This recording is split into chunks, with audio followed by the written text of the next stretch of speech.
Olá, pessoal, tudo bem com vocês? Muito bom dia, muito boa tarde, muito boa noite. Bom, hoje nós vamos seguir aqui, vamos ali do artigo 703 ao artigo 746. E eu quero começar comentando uma coisinha com vocês. Ó, eu estou gravando hoje 3 de maio, domingo, pela manhã. Provavelmente vocês vão receber na segunda já esse vídeo. E aí estaremos há um mês do Enem. Esse conteúdo aqui, pessoal, é um conteúdo que, se você tiver em dia com seus estudos, ok, continue assistindo essa aula. Agora, se você está um pouco apertado e quer focar em assuntos que têm mais relevância para a banca e FGV, eu não te recomendaria assistir esse vídeo.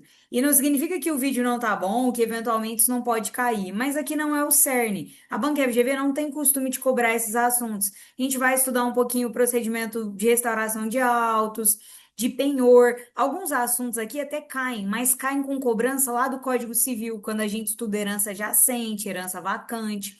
Lá no Código Civil, a gente tem a regulamentação do direito material e aqui agora a gente tem no CPC os trâmites processuais. Então, o que eu quero dizer com isso é, estamos a um mês do Enem. Eu vou gravar aqui algumas questões para vocês. Vocês vão ver que a gente não tem questão da banca FGV sobre o assunto. Então, o que eu faria? Eu, Natália, olha, eu continuaria assistindo se eu tivesse em dia com meus estudos, se, ó, tá tudo certo, eu já consegui bater ali o edital do Enem, tô resolvendo questões, fiz simulados e tá tudo certo. Uma horinha não será prejudicial. Agora, se você está um pouco apertado, até está atrasado aqui, e eu já, por exemplo, avancei, suponhamos que você está assistindo esse vídeo e eu já terminei as gravações CPC. Dê atenção a outros assuntos que são mais importantes, tá bom? Não significa que eventualmente isso aqui não pode cair, pode estar no edital, mas a chance é muito pequena, porque a Banca RGV não tem histórico de cobrança aqui, tá bom? É isso que eu quero dizer para vocês. Então, eu estou começando esse vídeo com a maior honestidade possível. E é uma fala de concurseiro para concurseiro. Então, olhe para a sua realidade e veja se vale a pena. Ou então, faça o seguinte: dê uma olhadinha ali nas questões. Vocês vão ver que são questões, às vezes, de banca como Quadrix. Eu trouxe algumas questões VUNESP, tá? E são questões um pouquinho mais fáceis, por isso, inclusive, nós vamos trabalhar mais de 10 questões. Então, dê uma olhadinha ali nas questões, a depender, você fala assim, ah, vou continuar aqui o vídeo, vou acelerar, vale a pena para mim, a depender, não, esse conteúdo aqui eu tenho outros assuntos mais importantes para frisar, tá bom? Bom, sem mais delongas, muito obrigada por estarem acompanhando esse projeto, espero que vocês estejam gostando. Vou compartilhar aqui, eu compartilhei o calendário do Academia de maio de 2026. Não sei se vocês já conhecem, mas vale muito a pena conhecer o Academia Vossa Excelência. Mas em outra oportunidade nós falaremos sobre isso, tá? Agora vamos lá, então. Como vocês podem ver, não tem questão aqui da Banca FGV, tá? Eu fiz o filtro primeiro pelo Enem, depois Banca FGV, e eu não encontrei questões sobre esses assuntos. Vamos lá, primeira questãozinha aqui, ó. Ano 2025, VUNESP, Ministério Público Estadual do Estado de São Paulo, analista do Ministério Público. Deixa eu aumentar aqui um pouquinho. Romeu faleceu aos 72 anos, deixando bens imóveis e dinheiro em conta bancária. Não deixou o testamento conhecido e nenhum parente ou herdeiro foi localizado até o momento. Diante da situação hipotética, considerando a existência de credores contra Romeu, é correto afirmar que o juiz poderá autorizar a alienação de. Vamos lá sobre o que nós estamos falando. Nós estamos cobrando aqui o artigo 742, tá? Mas vamos começar aqui. A gente está trabalhando aqui dentro do aspecto da herança jacente, tá? E vamos lá. Acho que eu vou voltar aqui no meu material, que vai ficar um pouco melhor, porque no meu material, quando a gente leu essa semana, eu acabei colocando muitos artigos já do Código Civil, tá? Vamos lá. Na verdade, deixa eu descer aqui um pouquinho, da alienação. Testamentos e codicílios aqui. Da herança jacente. O que nós temos aqui no CPC? O CPC traz o seguinte para a gente, ó. Nos casos em que a lei considere jacente a herança, o juiz em cuja comarca tiver domicílio falecido procederá imediatamente à arrecadação dos bens. Só que a questão é, quando é que eu terei a herança jacente? Aí quem diz isso para a gente é o Código Civil. Por isso que essa acaba sendo uma leitura conjunta do Código Civil com o Código de Processo Civil. Vamos lá, quando é que nós teremos a herança jacente? falecendo alguém sem deixar testamento nem herdeiro legítimo notariamente conhecido, os bens da herança, depois de arrecadados, ficarão sob a guarda e a administração de um curador. Isso aqui cai muito.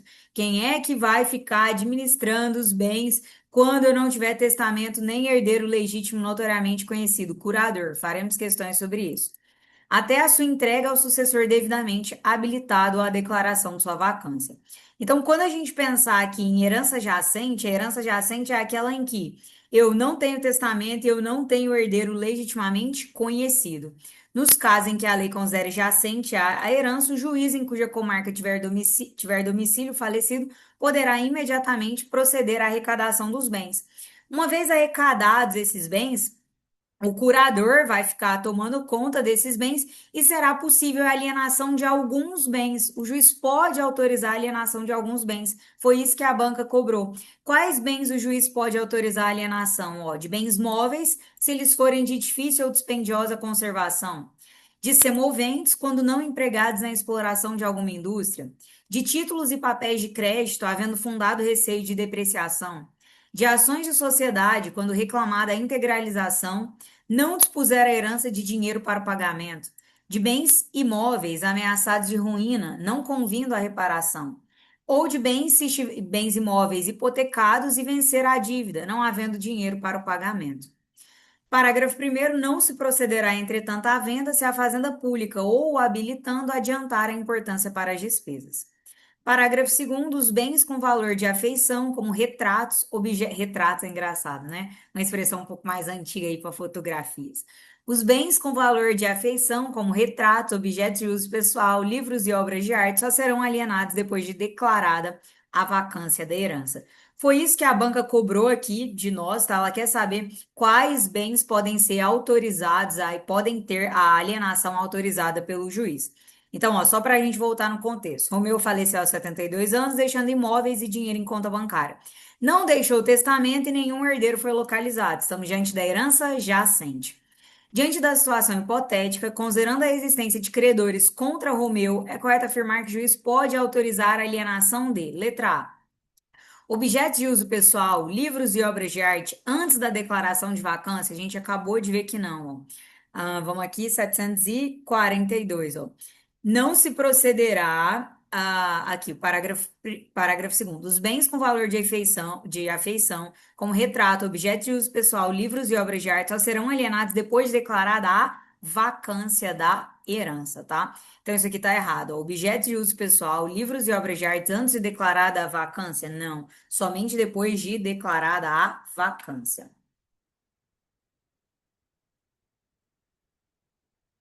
Letra B.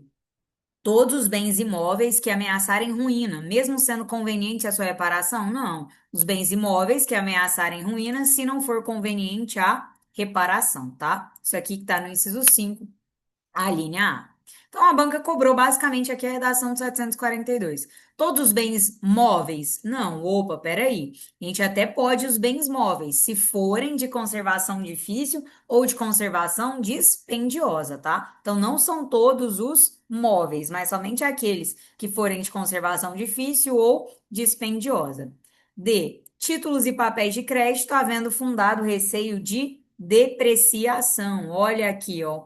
Títulos e papéis de crédito, havendo fundado receio de depreciação. Gabarito, letra D. Então, o juiz pode autorizar a alienação de títulos e papéis de crédito, havendo fundado receio de depreciação.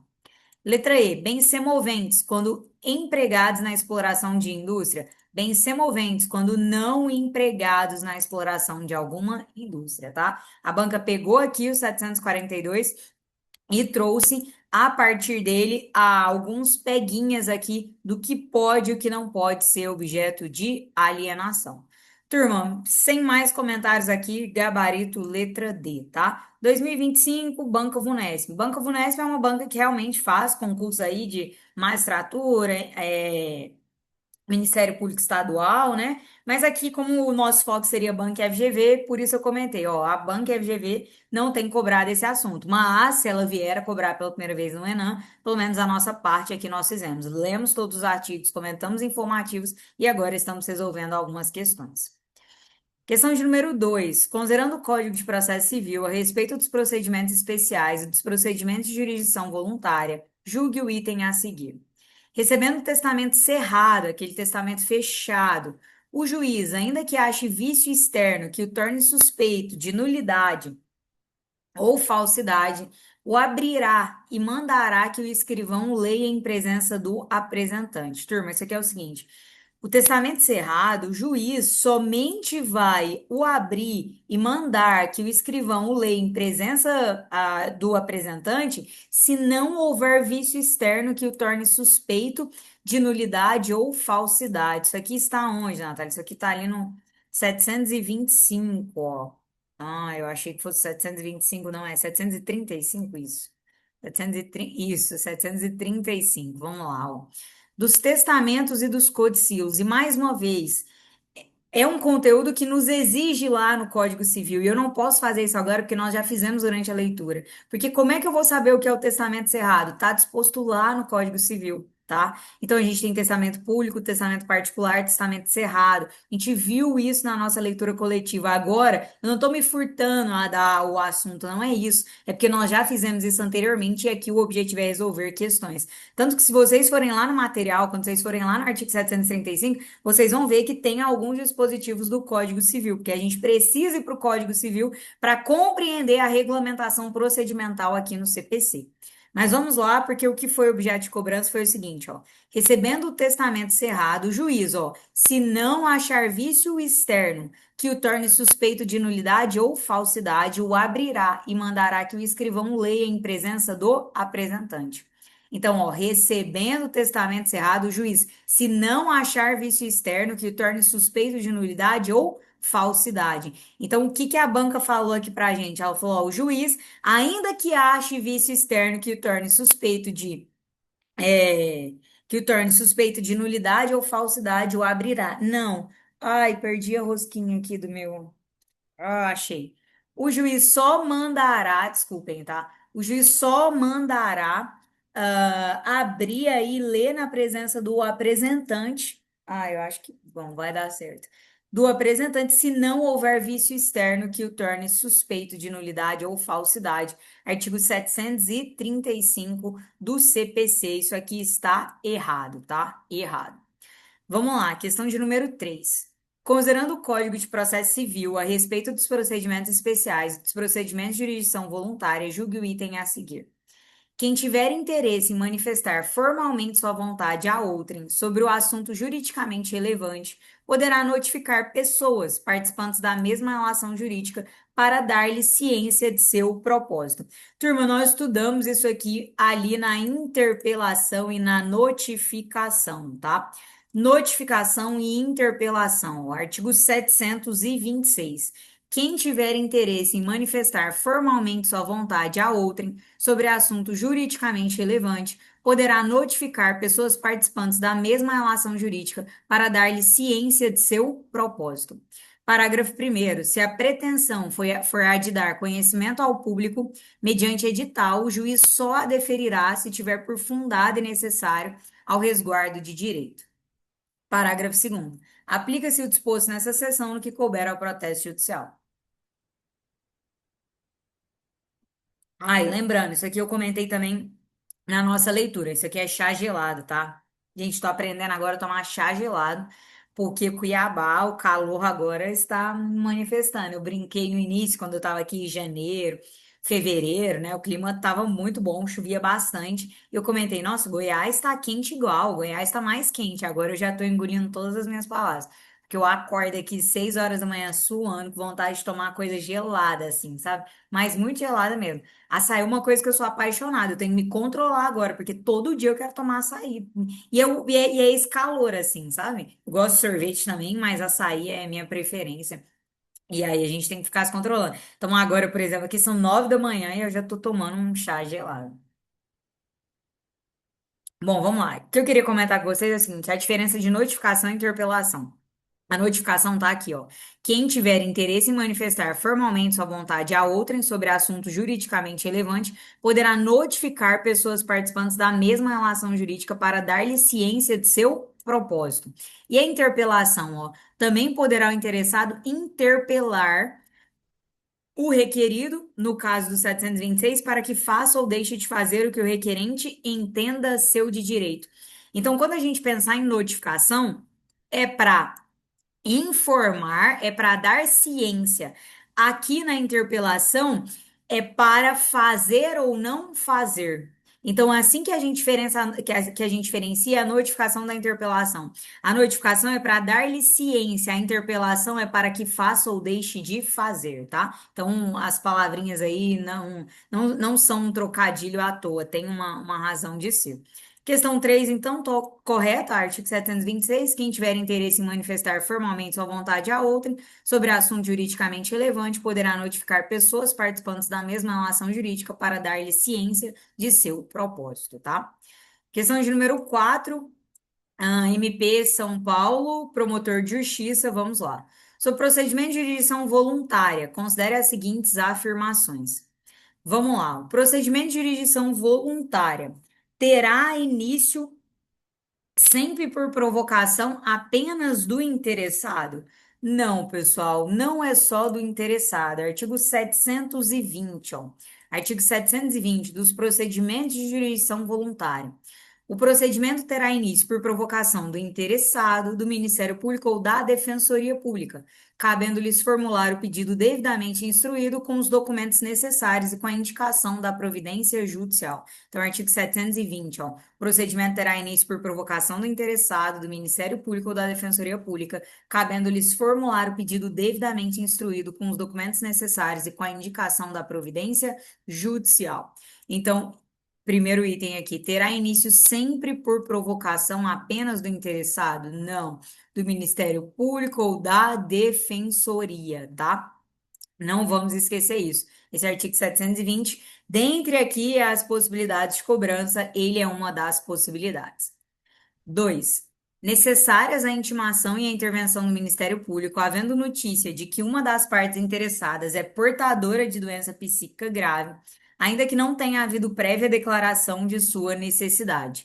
Turma, exatamente isso aqui entra ali na regra geral do 178, tá? Quando é que nós teremos a intervenção do Ministério Público? Sempre que houver interesse de incapaz. A gente volta e meia, a gente cobre esse artigo aqui de um modo geral, tá? Aqui, ó, o Ministério Público será intimado para, no prazo de 30 dias, intervir como fiscal da ordem jurídica, nas hipóteses previstas na lei ou na Constituição e nos processos que envolvam interesse público ou social, interesse de incapaz, litígios coletivos pela posse de terra rural ou urbana.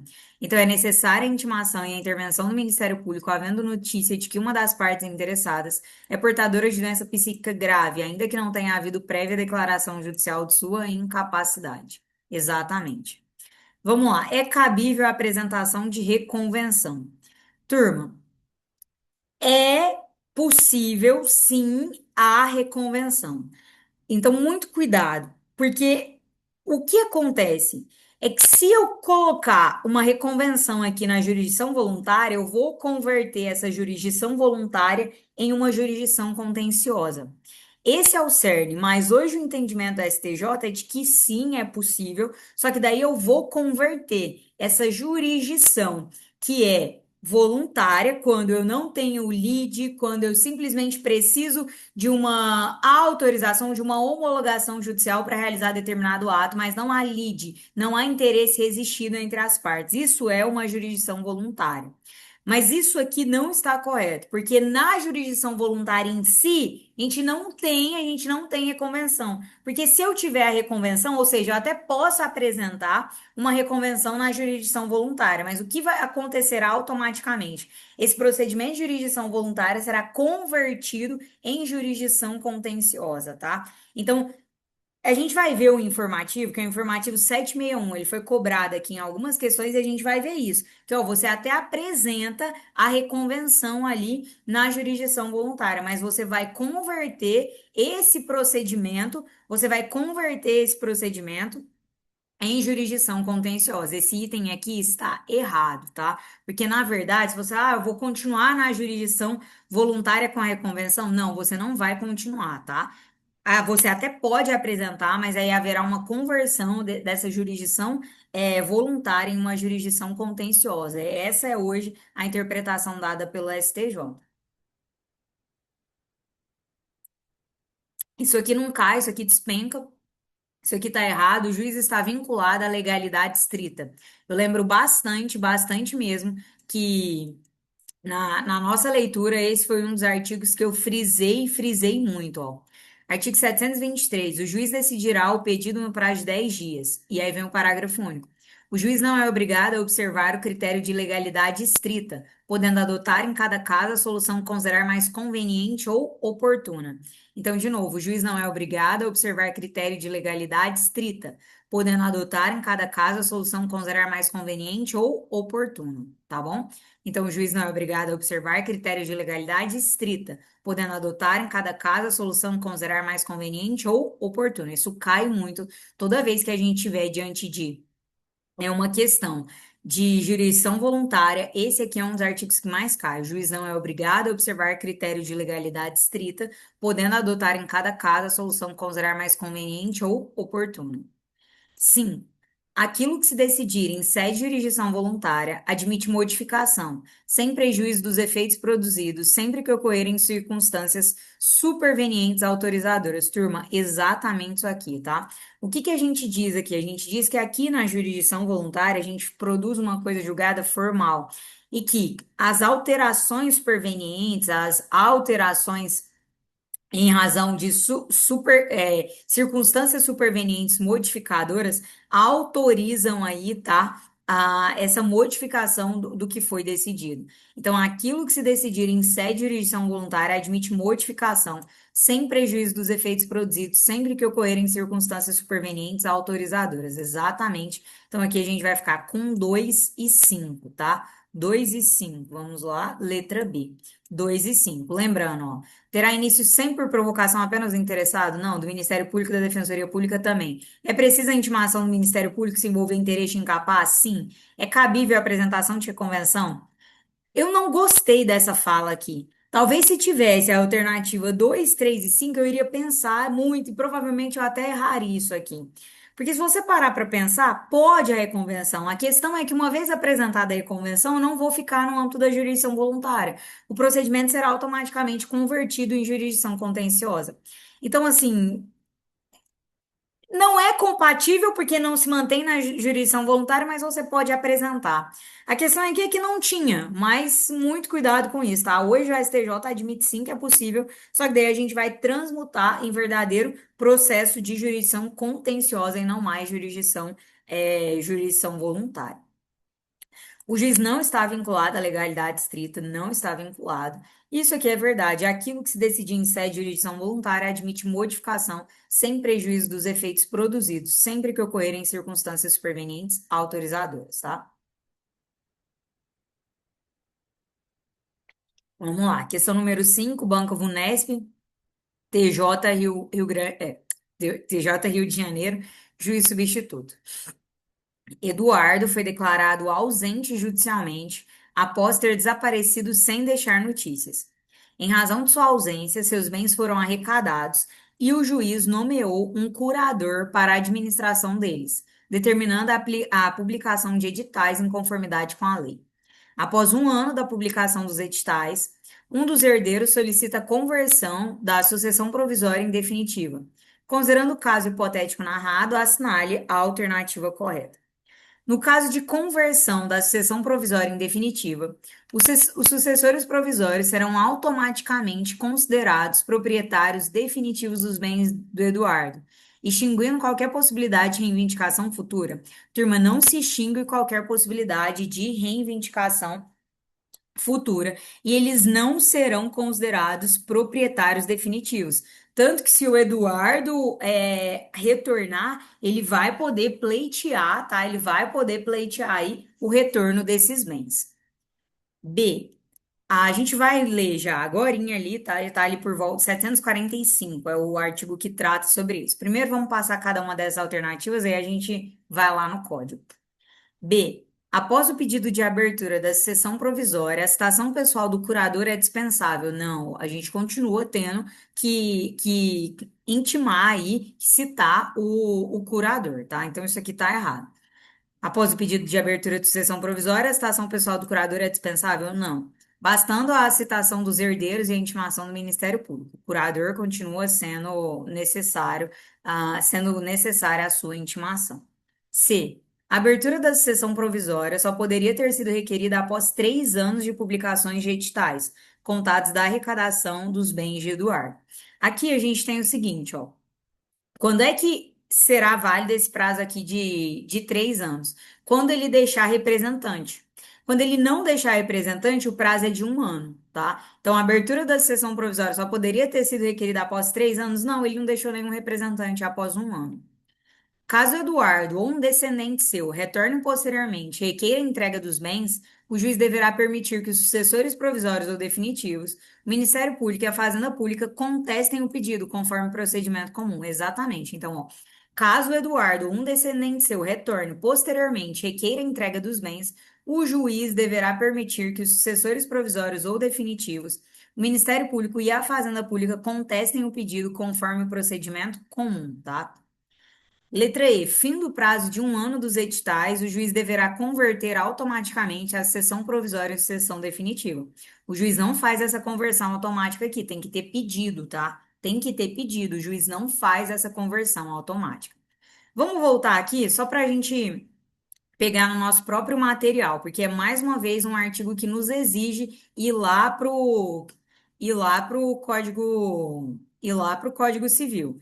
A questão tratou aqui dos bens do ausente, ó. Declarada a ausência nos casos previstos em lei, o juiz mandará arrecadar os bens do ausente e nomear-lhes um curador, na forma estabelecida na seção 6. E quando é que a gente terá ausência aqui? Desaparecendo uma pessoa de seu domicílio, sem dela haver notícia. Se não houver deixado representante ou procurador a quem caiba administrar-lhe os bens, o juiz, a requerimento de qualquer interessado do Ministério Público, declarará a ausência e nomear-lhe-á um curador. Também se declarará ausência e se nomeará curador quando o ausente deixar mandatário, que não queira ou não possa exercer ou continuar o mandato, ou se os seus poderes forem insuficientes. Feita a arrecadação, o juiz publicará editais na rede mundial de computadores, no sítio do tribunal a que estiver vinculado e na plataforma de editais do Conselho Nacional de Justiça, onde permanecerá por 1 ano, ou não havendo sítio no órgão oficial e na imprensa da comarca durante 1 ano, reproduzida de 2 em 2 meses, anunciando a arrecadação e chamando o ausente a entrar na posse de seus bens. Fim do prazo previsto no edital, poderão os interessados requerer a abertura da sessão provisória, observando-se o disposto em lei. O interessado, ao requerer a abertura da sessão provisória, pedirá a citação pessoal dos herdeiros presentes e do curador, e por editais, a dos ausentes para requererem a habilitação. Então, ó, a gente continua tendo a citação pessoal do curador. Esse aqui eu vou pular, que é a parte da habilitação. Presentes os requisitos legais, poderá ser requerida a conversão da sessão provisória em definitiva. E aí vem o prazo aqui que eu comentei com vocês, ó. Decorrido 1 ano da arrecadação dos bens do ausente, ou se ele deixou o representante ou procurador, em se passando 3. Então, 1 ano se ele não deixou, 3 se ele deixou. Decorrido 1 ano da arrecadação dos bens do ausente, isso aqui está no Código Civil, tá? Artigo 26 do Código Civil. Decorrido 1 ano da arrecadação dos bens do ausente, ou se ele deixou o representante ou procurador, em se passando 3 anos, poderão os interessados requerer que se declare a ausência e se abra provisoriamente a sessão. Sucessão definitiva. Depois de 10 anos, 10 anos depois de passada em julgada a sentença que concede a abertura da sessão provisória, poderão os interessados requerer a sessão definitiva e o levantamento das cauções. Pode-se requerer a sucessão definitiva também, provando-se que o ausente conta 80 anos de idade, que de 5 datam as últimas notícias dele. Parágrafo 4º. Regressando o ausente ou alguns de seus descendentes, aqui foi o nosso gabarito, regressando o ausente ou alguns seus descendentes ou ascendentes para requerer ao juiz a entrega de bens, serão citados para contestar o pedido os sucessores provisórios ou definitivos, o Ministério Público e o representante da Fazenda Pública, seguindo-se o procedimento comum. Então, ó, regressando o ausente ou alguns de seus descendentes ou ascendentes para requerer ao juiz a entrega de bens, serão citados para contestar o pedido os sucessores provisórios ou definitivos, o Ministério Público e o representante da Fazenda Pública, seguindo-se o procedimento comum, tá? Isso aqui foi o que a nossa banca cobrou, gabarito letra D, ó. Caso Eduardo ou um descendente seu retorne provisoriamente e requeira a entrega dos bens, o juiz deverá permitir que os sucessores provisórios ou definitivos, o Ministério Público e a Fazenda Pública contestem o pedido conforme o procedimento comum, tá? Aqui, ó. Fim do prazo de 1 ano, o juiz deverá converter automaticamente a sessão provisória em definitiva. Não, ele precisa de requerimento, tá? Tudo aqui a gente tinha comentado esse prazo, né? 1 ano se não deixou representante, 3 anos se deixou representante, a citação é necessária, e aqui, serão automaticamente considerados proprietários? Não, extinguindo qualquer possibilidade de reivindicação futura, não. Se Eduardo retornar, ele pode sim, requerer, né, esse retorno aí dos seus bens, tá? Questão de número 6. Olha a questãozinha. É aquela questão que a gente fala, meu Deus, tem que vir na minha prova, né? Ó, conforme dispõe o Código de Processo Civil, a herança jacente é representada em juízo pelo curador, tá? Natália, mas isso aqui não necessariamente está nessa parte que a gente estudou, né? Tá aqui, mas também tá em outro artigo que a gente já viu em outras oportunidades. Deixa eu pegar aqui na herança jacente, aí depois a gente vai. Ó. Aqui, ó. A herança jacente ficará sobre a guarda, a conservação e a administração de um curador, até a respectiva entrega ao sucessor legalmente habilitado, até a declaração de vacância. Mas tem um outro artigo que também é melhor subir aqui. Tem um outro artigo que a gente já viu em diversas oportunidades e que as bancas adoram cobrá-lo, né? Serão representados em juízo, ativo e passivamente, ó, a herança jacente ou vacante por seu curador, tá? A herança jacente ou vacante por seu curador. Questão 6, gabarito letra C. Natália, olha isso, banca CESP, Sebrasp. Isso aqui é uma prova de notário, né? Caiu a herança jacente, ou seja, ou também a herança vacante. A herança jacente é aquela em que eu não tenho testamento nem herdeiros conhecidos. Depois de um tempo, esses bens vão passar para o Estado ali. Quando passa para o Estado, a gente chama essa herança de vacante, tá? Seja herança jacente, seja herança vacante, nós teremos o curador. Só vamos lembrar ali, ó, isso é importante a gente comentar, ó. Ahn, Deixa eu descer aqui. Aqui, ó. Ahn,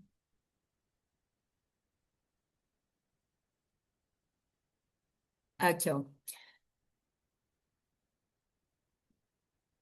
Passado 1 ano da primeira publicação do edital e não havendo herdeiro habilitado, nem habilitação pendente, será a herança declarada vacante. Pendendo a habilitação, a vacância será declarada pela mesma sentença que julgar improcedente, aguardando-se, no caso de serem diversas habilitações, o julgamento da última. Transitada em julgada, a sentença declarou a vacância, o cônjuge, companheiros, herdeiros e os credores só poderão reclamar o seu direito por ação própria, tá? Muito, muito importante isso aqui também. Vamos lá. Questão de número 7 agora. O NIRV, Universidade de Rio Verde, procurador jurídico, ó, Rio Verde é Goiás. Vamos lá. Existindo alguém que tem interesse em manifestar formalmente sua vontade a outrem sobre assunto juridicamente relevante, poderá notificar pessoas participantes da mesma relação jurídica, ó, notificação e interpelação de novo, para dar-lhe ciência de seu propósito. Sendo assim, de acordo com o Instituto da Notificação e da Interpelação, no Código de Processo Civil, a assinale alternativa é incorreta. Opa, incorreta.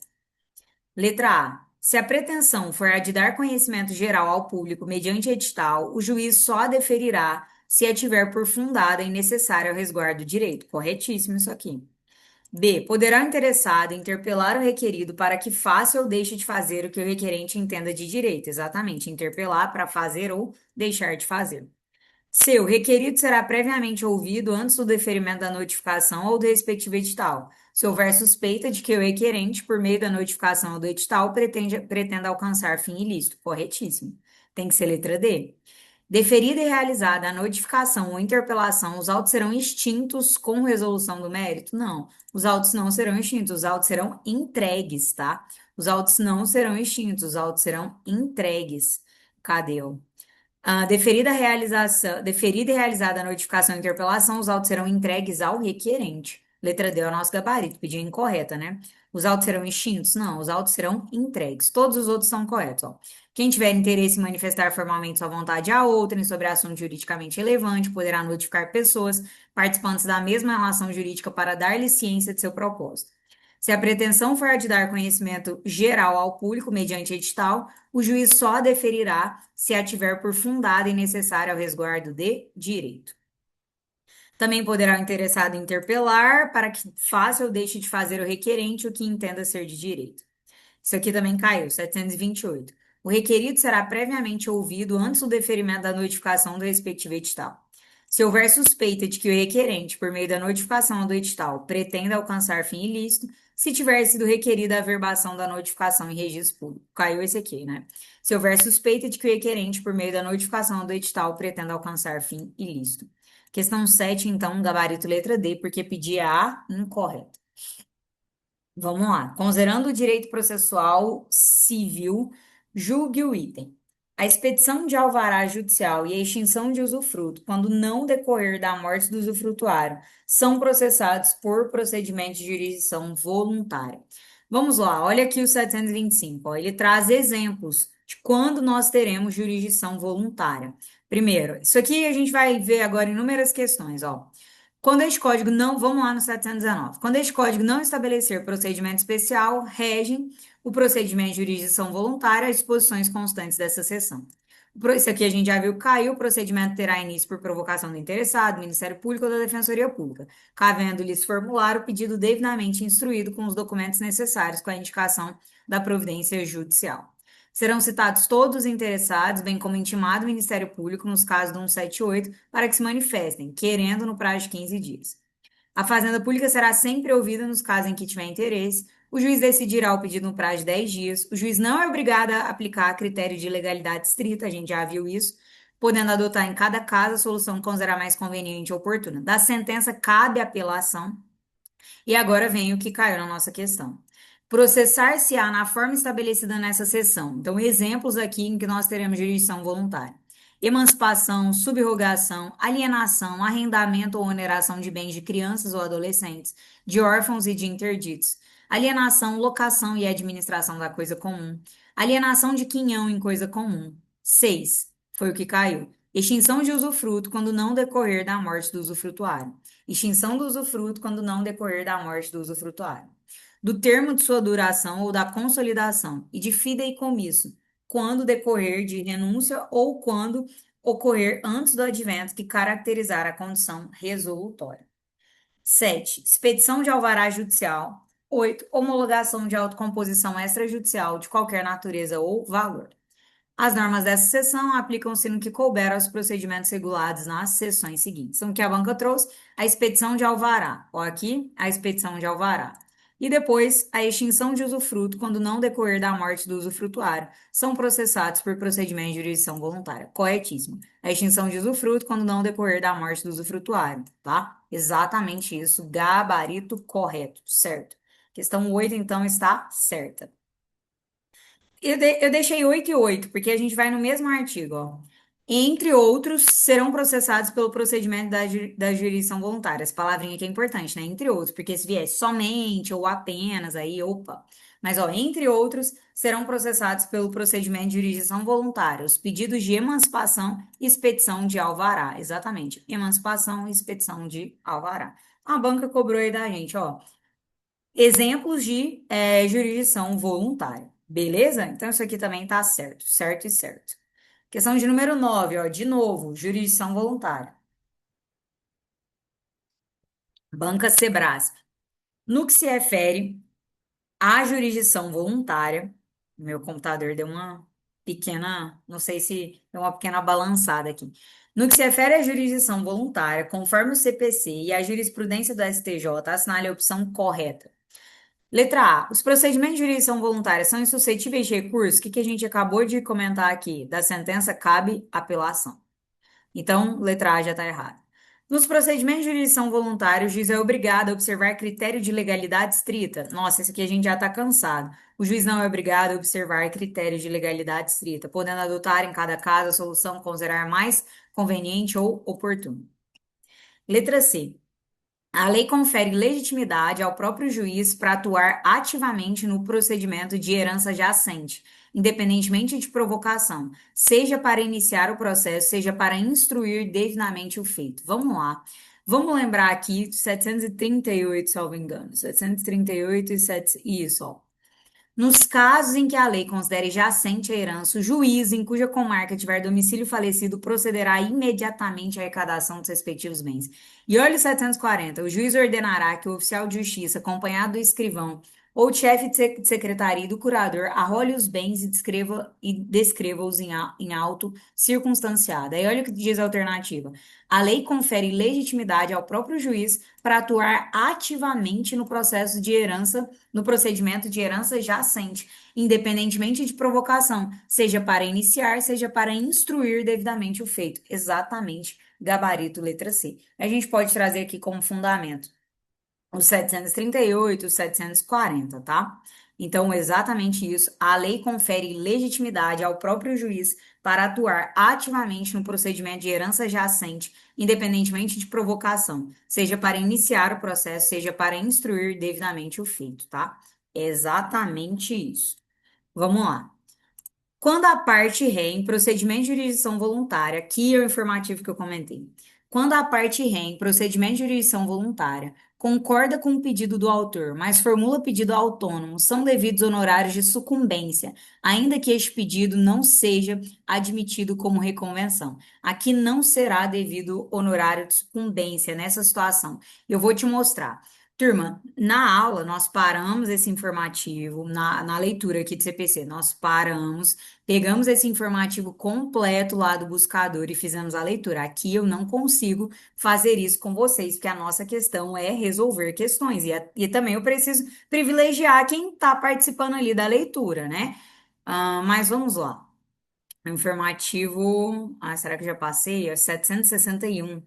Eu sei que eu coloquei ele aqui pra gente. Hum. Ah, cadê ele? Vou procurar aqui, é mais fácil. Deixa eu tentar achar aqui. Cadê meu Ctrl? Vamos. Ctrl. Não, eu quero Ctrl F aqui. Informativo 761. Aqui, informativo 761. Sabia que eu tinha colocado ele em algum lugar. Foi exatamente isso que a banca trouxe para a gente julgado.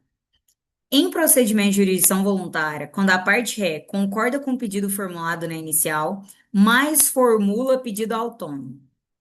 Inciso 1. Se o juiz não admitir o pedido autônomo como reconvenção e julgar apenas a pretensão autoral, não serão devidos honorários de sucumbência. É isso aqui que a banca cobrou. Se o juiz não admitir o pedido autônomo como reconvenção e julgar apenas a pretensão autoral, não serão devidos honorários de sucumbência. 2. Se o juiz admitir o pedido autônomo como reconvenção e julgar ambas as pretensões, serão devidos honorários de sucumbência apenas na reconvenção e desde que configurado litígio quanto à pretensão reconvencional. E aí que eu quero comentar. Lembra que a gente viu uma questão? Vou até parar aqui a partilha para mostrar uma coisinha para vocês. Natália, mas a gente viu uma questão falando que não era possível. A gente viu uma questão falando que não é possível a reconvenção na jurisdição voluntária. E lembra que eu falei? Eu falei, cuidado com essa questão. Se tivesse aqui, o gabarito era 2 e 5. Eu falei, se tivesse 2, 3 e 5, eu iria pensar um pouquinho para marcar. Porque olha o que que é o entendimento da STJ hoje, ó. Deixa eu te mostrar aqui. Ah, cadê? Eu acho que tá aqui. Bom, não acho. Tá em algum outro informativo e agora provavelmente eu não vou encontrar. Mas o entendimento do STJ é exatamente o que eu comentei ali com vocês, tá? E qual é o entendimento do STJ? Que é o seguinte, olha, você até formula o pedido reconvencional, mas haverá uma transição ou uma transmudação desse procedimento de jurisdição voluntária em um procedimento de jurisdição contencioso, tá?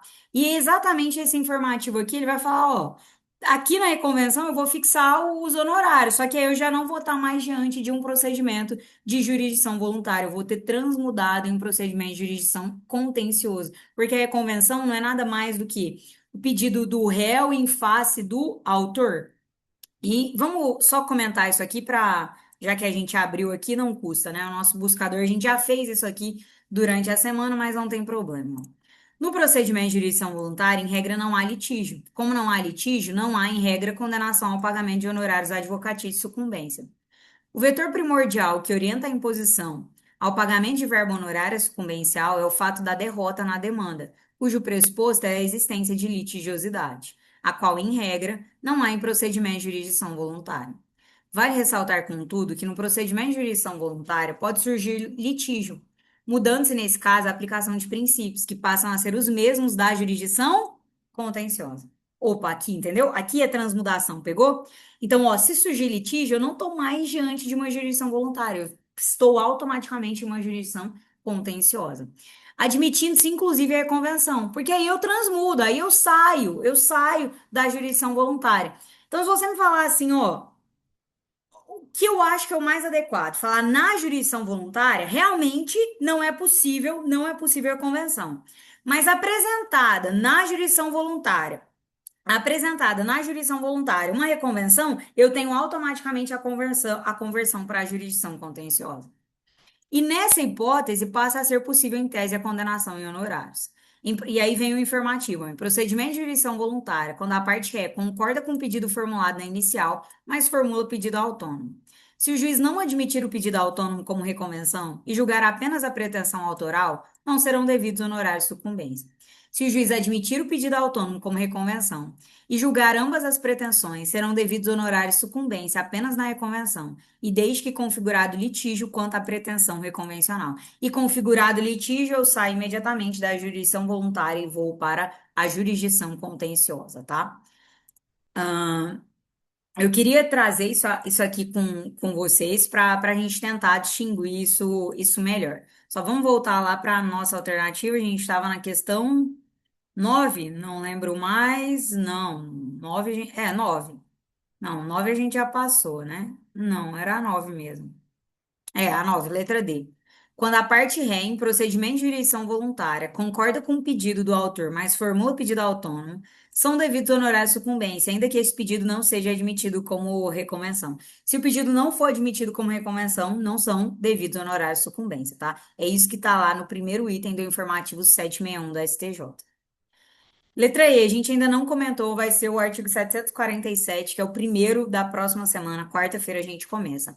A interdição é procedimento que somente pode ser requerido por parentes consanguíneos ou afins? Não, vamos pegar aqui o 747, que vai ser o primeiro. Não dava para eu deixar de trazer essa questão só por isso, tá?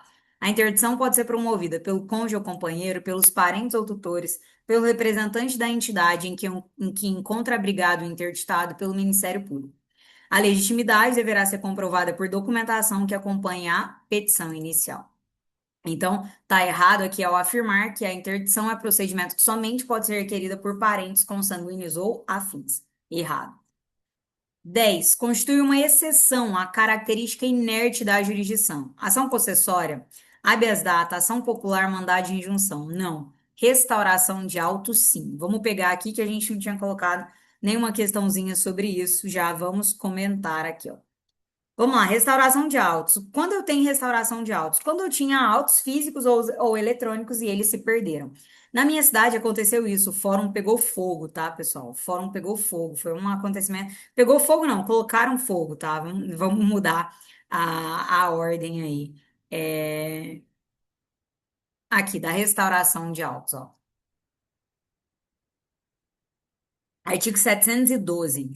Verificado o desaparecimento dos autos, eletrônicos ou não, pode o juiz de ofício qualquer das partes ou Ministério Público, se for o caso, promover-lhe a restauração. Então, o que a banca cobrou constitui uma exceção à característica inerte de que eu preciso de iniciativa para a demanda se desenvolver.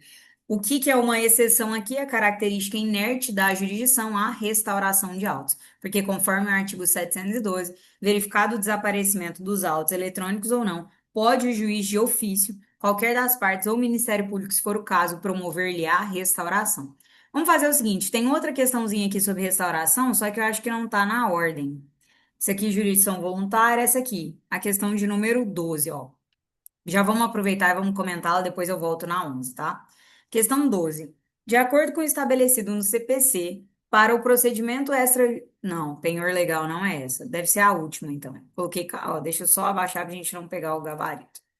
Vamos lá. Em relação ao procedimento de restauração de autos, assinale a alternativa correta, porque a gente já comenta aqui juntos. Vamos lá. Questões como prescrição e decadência podem ser apreciados durante o processamento da restauração de autos? Não, pessoal. Na restauração de autos, você não vai analisar questões de direito material ali, do que foi julgado procedente, improcedente, com ou sem resolução de mérito, tá? Ali você simplesmente quer recuperar aquilo que foi produzido nos autos que foram perdidos. Então, questões como prescrição e decadência podem ser apreciados durante o processamento da restauração? Não. B. O procedimento de restauração de autos não é cabível no caso de desaparecimento de autos eletrônicos? Errado, errado, errado. Verificado o desaparecimento dos autos eletrônicos ou não, pode o juiz de ofício, qualquer das partes, ou o Ministério Público, se for o caso, promover-lhes a restauração, tá? Vamos lá. C. Extraviados os autos no tribunal, a este competirá a restauração dos autos ali praticados, bem como dos atos ali praticados, bem como aqueles praticados no juiz de origem. Não, realmente, se desapareceu no tribunal, o processo vai tramitar lá, mas aquilo que foi praticado no juízo de origem volta para o juiz de origem tentar restaurar, tá? Vamos voltar aqui, ó. Hum, Cadê? Aqui, 717. Se o desaparecimento dos autos tiver ocorrido no tribunal, o processo de restauração será distribuído sempre que possível ao relator. A restauração far-se-á no juízo de origem quanto aos atos nele realizados. Então, atos realizados no juiz de origem serão restaurados no juiz de origem, tá? E a alternativa aqui errou ao falar aqui. Extraviados os autos no tribunal, a este competirá a restauração dos atos ali praticados, bem como aqueles praticados no juiz de origem. Não, praticados no juiz de origem, eu tento restaurar no próprio juiz de origem, 717. Remetidos os autos ao tribunal, nele completar-se-á a restauração e proceder-se-á ao julgamento. Artigo 718. Quem houver dado causa ao desaparecimento dos autos responderá pelas custas da restauração e pelos honorários de advogado, sem prejuízo da responsabilidade civil ou penal em que ocorrer. Vamos lá para a letra D. Quando o desaparecimento dos autos tiver ocorrido depois da produção das provas em audiência do processo principal, o juiz mandará repeti-las no bojo da restauração. Exatamente isso. Artigo aqui 715, ó. Se a perda dos autos tiver ocorrido depois da produção das provas em audiência, o juiz, se necessário, mandará repeti-las. Serão requeridas as mesmas testemunhas, que, em caso de impossibilidade, poderão ser substituídas de ofício a requerimento. Não havendo certidão ou cópia de laudo, far-se-á nova perícia sempre que possível pelo mesmo perito. Não havendo certidão de documentos, esses serão reconstituídos mediante cópias ou, na falta dessas, pelos meios ordinários de prova. Os serventuários e os auxiliares da justiça não podem eximir-se de depor como testemunhas a respeito de atos que tenham praticado ou assistido. Parágrafo 5º. Se o juiz houver proferido sentença, da qual ele próprio ou escrivão possua cópia, esta será juntada aos autos e terá a mesma autoridade da original. Julgada a restauração, seguirá o processo os seus termos. Aparecendo os autos originais, nele se prosseguirá, sendo-lhes apensados os autos da restauração. Vamos ver, o que que a gente deixou de comentar? Isso aqui tudo a gente comentou, vamos só ver, ó. 713. Na petição inicial, declarará a parte o estado do processo ao tempo do desaparecimento, oferecendo certidões constantes do protocolo de audiências do cartório para onde haja ocorrido o processo, cópia das peças, qualquer outro documento. A parte contrária será citada para contestar o pedido no prazo de 5 dias, então, para a citação aqui de 5 dias, no prazo de contestação de 5 dias, cabendo-lhe exibir as cópias, as contrafés e as reproduções dos atos e dos documentos que estiverem em seu poder. Se a parte concordar com a restauração, lavrar-se-á auto que, assinado pelas partes e homologado pelo juiz, suprirá o processo desaparecido. Se a parte não contestar ou se a concordância for parcial, observar-se-á o procedimento comum. Bom, questãozinha aqui para a gente falar que a gente não viu o assunto, mas eu não sei, Banco FGV, ai, a não ser que ela conte uma história de que foi desaparecido e tananã, mas muito difícil na minha concepção aqui essa cobrança. Mas muito difícil não significa que seja impossível, né? Então a gente parou aqui na 10 para lembrar que é uma exceção à característica inerte da jurisdição, já foi lá para 14 e acabou revisando. Vamos lá, questão de número 11. Eu coloquei um pouquinho mais de questões aqui, turma, porque tivemos muitas certas ou erradas ali que a gente acaba avançando. Vamos lá. Acerca da jurisdição voluntária, a previsão legal no sentido de que essa aqui a gente já fez várias vezes sobre jurisdição voluntária, né? Seu procedimento terá início de ofício ou por provocação do interessado, do Ministério Público ou da Defensoria Pública. De ofício, 720 a gente viu que não, tá? 720 traz que? Do interessado, Ministério Público ou da Defensoria Pública. Então, o que que é o errinho aqui da letra A? Seu procedimento terá início de ofício? Não, de ofício não. B. Serão citados todos os interessados, bem como intimado o Ministério Público, nos casos em que deverá intervir como fiscal da ordem, para que se manifestem, querendo no prazo de 15 dias, sendo certo que o Ministério Público gozará de prazo em dobro para se manifestar nos autos. Turma, o prazo aqui do Ministério Público vai ser de 15 dias mesmo, porque isso está previsto aqui no 721, tá? Serão citados todos os interessados, bem como intimado o Ministério Público, nos casos do 178, para que se manifestem querendo no prazo de 15 dias, tá? C. Não é possível propor uma ação por meio do procedimento de jurisdição voluntária em face à Fazenda Pública. E aí, ó, a Fazenda Pública será sempre ouvida nos casos em que tiver interesse. A questão é que falou assim, não é possível propor uma ação por meio de jurisdição voluntária em face à Fazenda Pública. Será sim, porque ela vai ser ouvida quando ela tiver interesse. Quando eu tiver uma questão ali, um pedido em face dela, tá? Então, 722, a Fazenda Pública será sempre ouvida nos casos em que tiver interesse.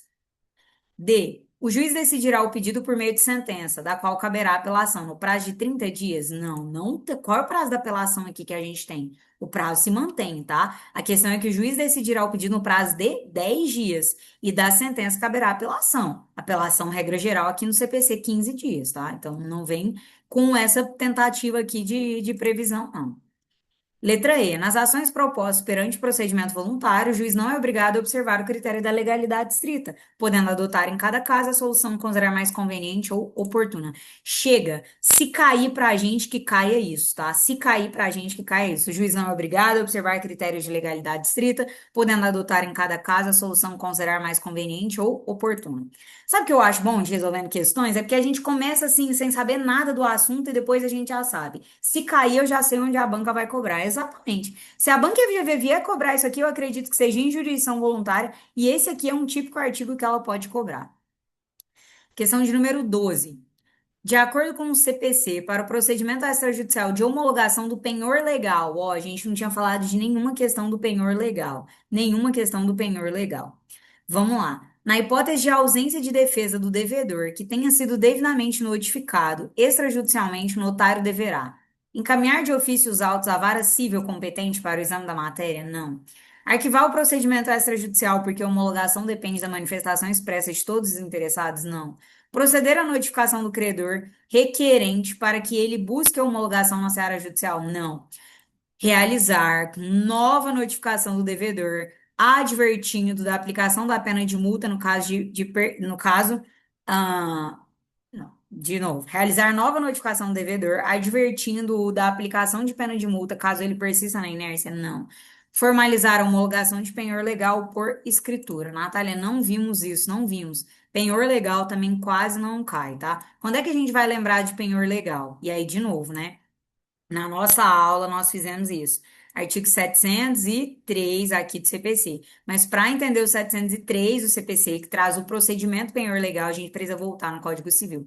Quando é que a gente vai ter aqui esse penhor legal? Em face dos hospedeiros ou fornecedores de pousada ou alimento sobre as bagagens, móveis, joias ou dinheiros que os seus consumidores ou fregueses tiverem consigo nas respectivas casas ou estabelecimentos, pelas despesas ou consumo que aí tiverem direito. Então, você se hospedou ali, não quer pagar. O hospedeiro ele vai poder pegar sua mala em conservação? Vai, tá? É isso que a gente está regulamentando aqui. O dono do prédio rústico ou urbano sobre os bens móveis que o render ou inquilino tiver guarnecido o mesmo prédio pelos aluguéis ou rendas, exatamente. E aí, a regulamentação aqui que a banca cobrou foi o seguinte, ó. Tomando o penhor legal nos casos previstos em lei, requererá o credor ato contínuo à homologação. Então, você faz o penhor, pega o bem ali para si e imediatamente você vai requerer ao juiz a homologação. Na petição inicial, instruída com o contrato de locação ou a conta pormenorizada das despesas, a tabela dos preços e a relação dos objetos retidos, o credor pedirá a citação do devedor para pagar ou contestar na audiência preliminar que for designada. A homologação do penhor legal poderá ser promovida pela via extrajudicial mediante requerimento, que conterá os requisitos previstos no parágrafo 1º, do credor a notário de sua livre escolha. O recebido o requerimento, o notário promoverá a notificação extrajudicial do devedor para, no prazo de 5 dias, pagar o débito ou impugnar sua cobrança, alegando por escrito uma das causas previstas no 704, hipótese em que o procedimento será encaminhado ao juiz competente para decisão. Transcorrido o prazo, sem manifestação do devedor, o notário formalizará a homologação do penhor legal por escritura pública. Exatamente o que caiu. Transcorrido o prazo, sem manifestação, qual prazo? 5 dias, o notário formalizará a homologação do penhor por escritura pública.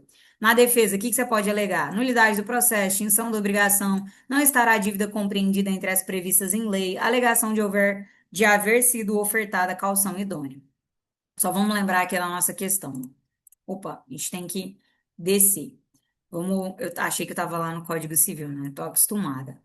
Vamos lá. De acordo com o estabelecido no CPC, para o procedimento extrajudicial de homologação do penhor legal, na hipótese de ausência de defesa do devedor que tenha sido devidamente notificado extrajudicialmente, o que o notário fará? Formalizará a homologação do penhor legal por escritura pública, tá bom? Artigo 702, parágrafo 4º, não lembro, 703, parágrafo 4º. Cadê? Aqui, 703, parágrafo 4º, tá?